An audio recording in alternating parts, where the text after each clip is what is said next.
Salam, saudara, kita membaca firman Tuhan dari 2 Korintus 8 ayatnya yang ke-9.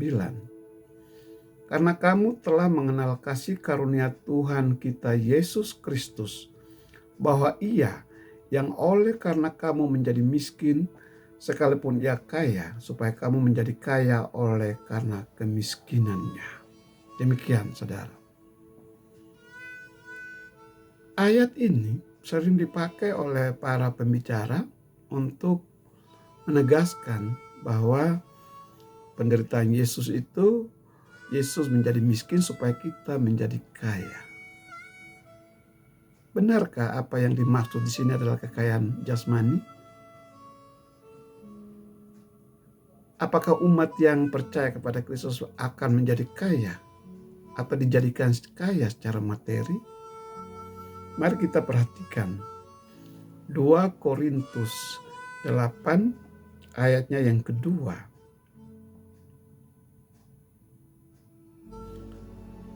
Selagi dicobai dengan berat dalam berbagai penderitaan, sukacita mereka meluap, dan meskipun mereka sangat miskin, namun mereka kaya dalam kemurahan.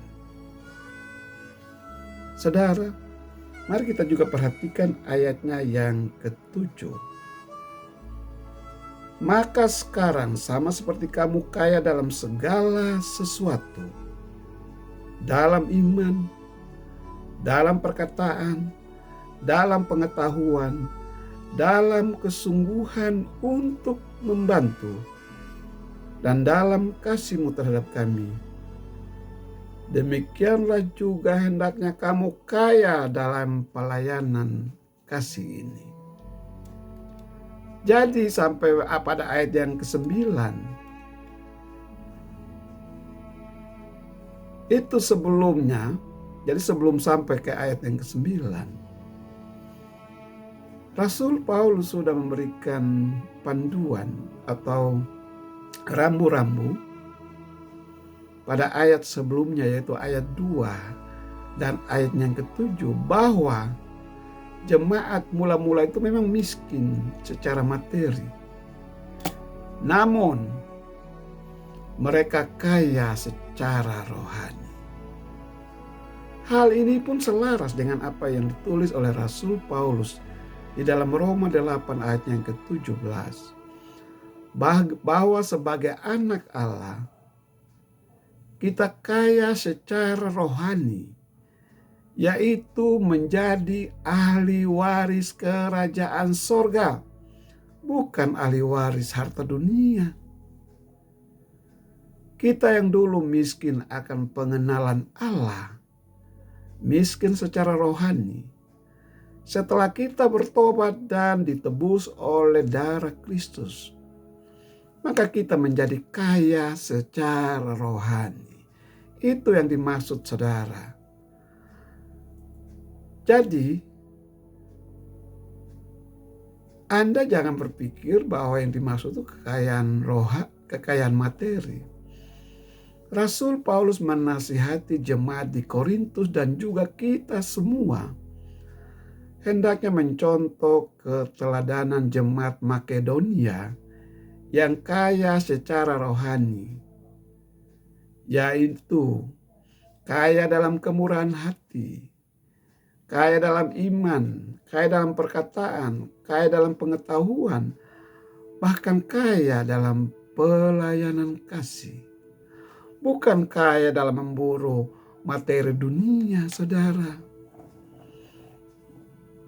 Jadi saudaraku yang terkasih, waspadalah dengan pengajaran-pengajaran yang menyimpangkan ayat Alkitab untuk nafsu duniawi. Teologi-teologi yang mengejar kekayaan materi, atau kita mengenal yang teologi kemakmuran, sengaja mencomot satu ayat tanpa mengajak jemaat membaca seluruh perikop, sehingga ayat tersebut dapat dipelintir untuk kepentingan materi. Kita membaca di dalam Filipi 3 ayat yang ke-19. Filipi 3 ayat yang ke-19 mengatakan, kesudahan mereka ialah kebinasaan. Tuhan mereka ialah perut mereka. Kemuliaan mereka ialah aib mereka. Pikiran mereka semata-mata tertuju kepada perkara duniawi. Saudara, perhatikan baik-baik. Tidak ada di mana kita dipaksa ataupun kita diajak untuk percaya kepada firman Tuhan yang diselewengkan. Jangan sampai keinginan daging, nafsu materi membuat kita untuk menerjemahkan, mengartikan firman Tuhan sesuai dengan selera kita.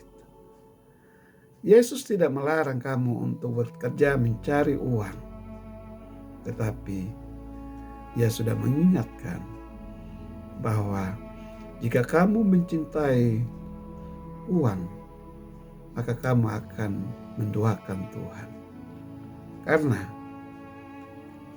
kita tidak bisa berbakti kepada dua Tuhan, yaitu kepada Tuhan dan kepada Mammon.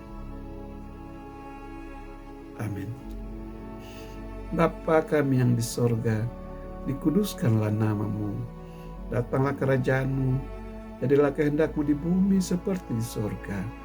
Berilah pada hari ini makanan kami yang secukupnya, dan ampunilah kesalahan kami, seperti kami mengampuni orang yang bersalah kepada kami. Dan janganlah membawa kami ke dalam pencobaan, tetapi lepaskan kami daripada yang jahat. Karena Engkaulah yang punya kerajaan, kuasa, dan kemuliaan sampai selama-lamanya. Amin. Demikian saudara renungan singkat. Tuhan Yesus memberkati.